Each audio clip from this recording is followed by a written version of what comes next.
Hey guys, what's up? Cobra Axes and Allies here, presenting to you a Global 36 expansion set that I've kind of made myself after looking at Global 36's Manchuria Puppets of the Empire set.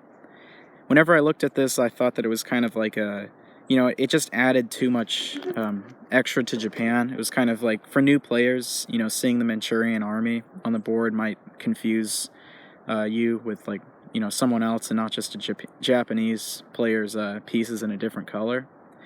But after I watched some Hearts of Iron videos, I kind of liked it's a computer game kind of similar to Axes and Allies, but there's a lot more factions in it. But I liked Manchuria's implementation in the game, where they're this weak kind of minor player in the game, and so what I'm thinking of doing is just having these guys as a minor controlled power, kind of like Turkey in Turkey at War, for the Japanese. Because after I painted these guys up, I really like the look of them.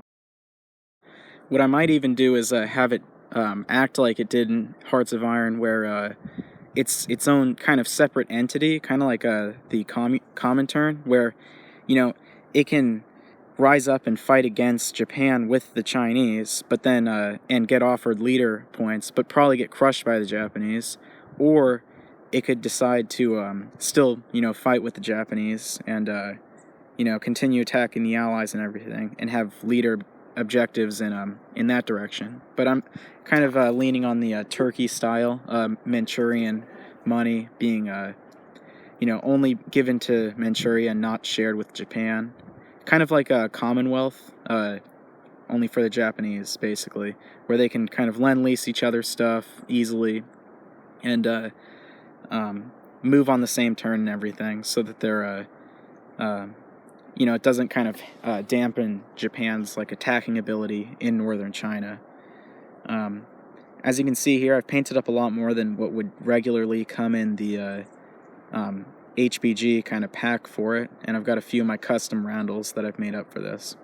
So here we have some of the Manchurian infantry. These guys look pretty cool. I really like the roundels on the bottoms, and I just used Chinese infantry, one of my favorite molds in the game.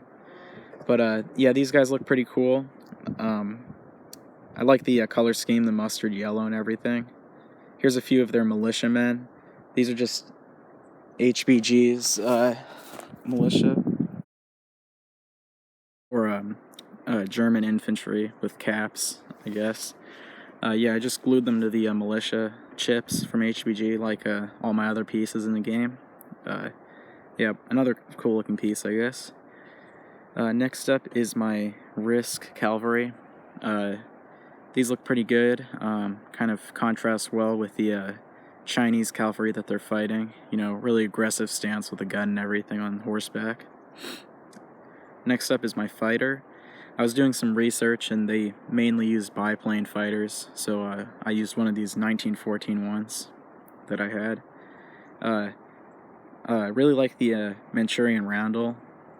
It's a pretty cool looking roundel with the colors and everything, and on most of these vehicles I did a pretty good job at representing it. I like the fighter. I really like the wash on it too. It really looks like kind of that paper and cloth material that was used to kind of layer on top of the wooden airplane frames. And you can see here on the side of it, that black kind of smudging would be lettering in Chinese, stating that it was from the Manchurian Air Force. And here's a transport plane. This isn't usually, Manchuria probably wouldn't build one of these, but I'm going to include it in their starting setup, because throughout the war they kind of ran this really successful air transport and national airlines that helped the Japanese army a ton during the war. So I thought that it would be cool to have one of these, kind of, a little bit of real life stories and everything being represented in Axes and Allies with this transport plane. Here's just a Russian artillery that I'm using as Manchurian artillery, with the little kind of mustard tips on the end of it, just to kind of show designate it from the normal Russian artillery. Here's a few light tanks that I built for them. I didn't bother making any medium tanks just because they probably wouldn't get a lot of use out of them. It's probably better to just kind of focus on infantry and then specialized vehicles like this.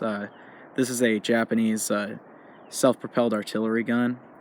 And a lot of these pieces are just Japanese pieces that I'm using, just because they would have been using a lot of Japanese, machinery and equipment. Here's another one. This is a tank destroyer. Really like the roundel on the back of this thing. It's just a cool looking piece and everything. Here is my motorized infantry and mechanized infantry. The mech is the universal carrier that in my kind of lore for the piece being here would be purchased from the British or under license from the British. It's a really cool looking piece. I really like seeing the heads of the infantry guys sitting in there.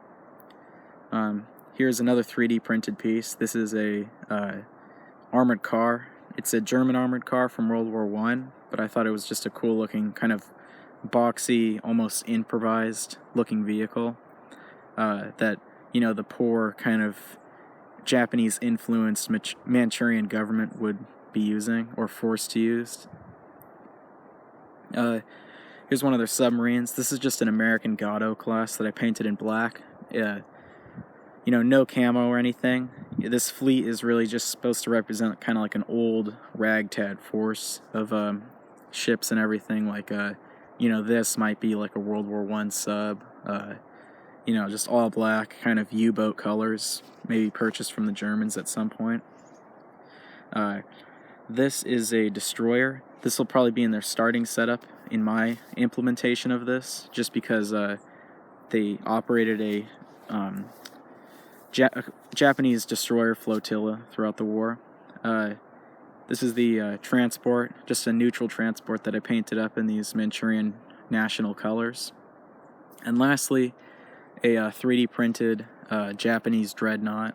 This is the Kwachi class, I'm pretty sure. Pretty nice looking piece that I got off of Thingiverse. And it'll probably be my 1914 game too. But hope to see you again. Cobra, out.